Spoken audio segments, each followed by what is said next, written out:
kalian tertarik dengan mitologi Yunani kuno, kalian pasti sudah tak asing dengan kota Athena. Konon, nama kota Athena berasal dari kompetisi antara Dewi Athena dan Dewa Poseidon dalam memberikan nama yang akan menjadi pelindung bagi kota tersebut. Dewi Athena menghadiahkan pohon buah zaitun kepada penduduk sementara Dewa Poseidon memberikan mata air asin. Pemberian Dewi Athena yang lebih berharga tersebut pun akhirnya membuat nama Dewi Athena dijadikan sebagai nama kota kuno di Yunani ini. Namun selain dikenal dengan julukan kota para dewa, tahukah kalian bahwa sejarah mencatat Athena sebagai tempat di mana pemerintahan demokratis muncul pertama kali di dunia? Athena, bersama Sparta, adalah kota negara paling utama dalam sejarah Yunani. Orang-orang Athena telah menyingkirkan para raja dan tiran, menggulingkan kekuasaan para bangsawan, hingga menciptakan pemerintahan demokratis pertama di dunia ketika menjelang 500 sebelum Masehi. Ketika Perang Persia 499 sampai 479 sebelum Masehi berakhir, sejarah Yunani selama setengah abad berpusat di Athena. Di masa itu, Athena adalah kota terpadat di antara kota-kota Yunani lainnya. Penduduk Athena sangat aktif dan berwibawa sebagai dampak dari keberhasilan mereka mengalahkan Persia.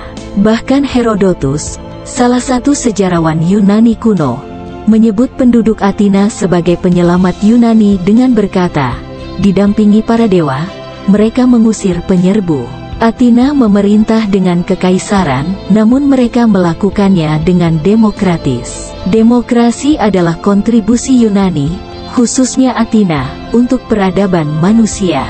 Athena paham bagaimana ketidakadilan malah menjadi norma bagi raja, tiran, ataupun aristokrasi yang memiliki hak istimewa. Karena itu, Athena mengusahakan setiap penduduk bebas, baik kaya maupun miskin, bangsawan maupun orang biasa, agar berkesempatan memiliki jabatan di pengadilan serta berpartisipasi dalam pembuatan undang-undang. Kala itu, pusat demokrasi Athena adalah Majelis Rakyat. Semua penduduk yang telah mencapai usia 21 tahun adalah anggota Majelis Rakyat. Namun jumlah anggota Majelis Rakyat yang datang saat pertemuan jarang melebihi 5.000 orang. Dikarenakan banyak penduduk Athena yang tinggal di luar dinding di distrik Attika. Pertemuan Majelis Rakyat diatur setiap 8 atau 9 hari di lereng bukit yang bernama Pnyx. Rakyat akan mendengarkan dahulu sejumlah pidato sebelum memberikan suaranya, yang biasanya dilakukan dengan menunjukkan tangan di atas kitab undang-undang di hadapan mereka.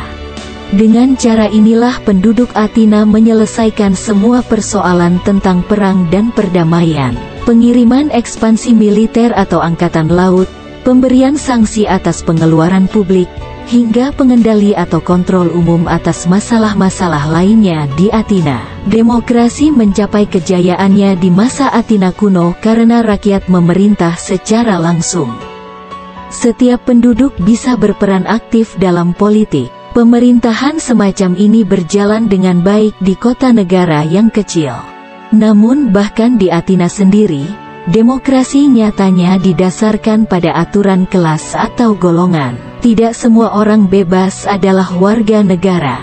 Hukum Athena membatasi status penduduk hanya untuk orang-orang bebas yang merupakan anak dari ayah Athena dan ibunya seorang Athena juga. Akibatnya, ribuan pedagang dan tukang batu atau tukang kayu asing yang tinggal di Athena tidak bisa ambil bagian dalam pemerintahan.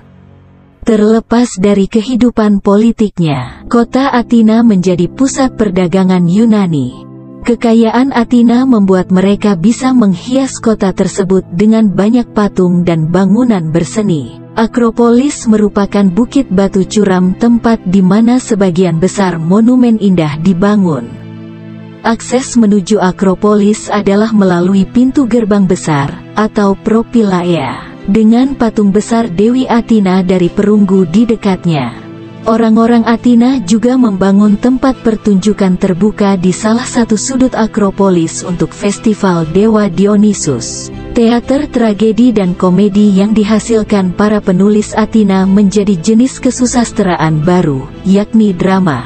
Prosa Yunani semakin dikembangkan oleh para orator yang tumbuh subur di Athena yang demokratis. Di samping itu, peradaban Athena juga menciptakan filosofi dengan tokoh paling terkenal adalah Socrates dan Plato.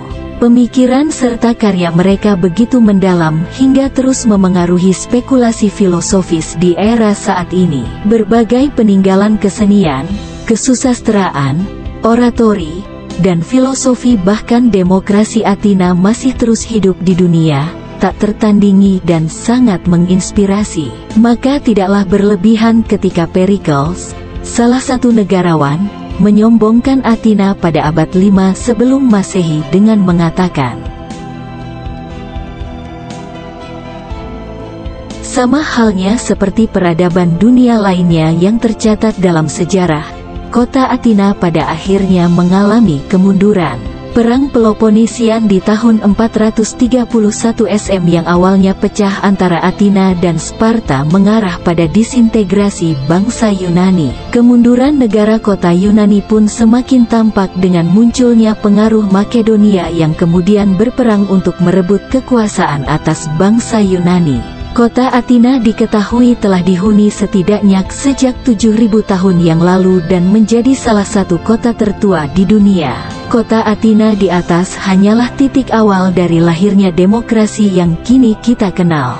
Nilai-nilai demokrasi tersebut berevolusi dari waktu ke waktu hingga saat ini, dan menjadi sistem pemerintahan modern yang digaung-gaungkan ke seluruh negeri.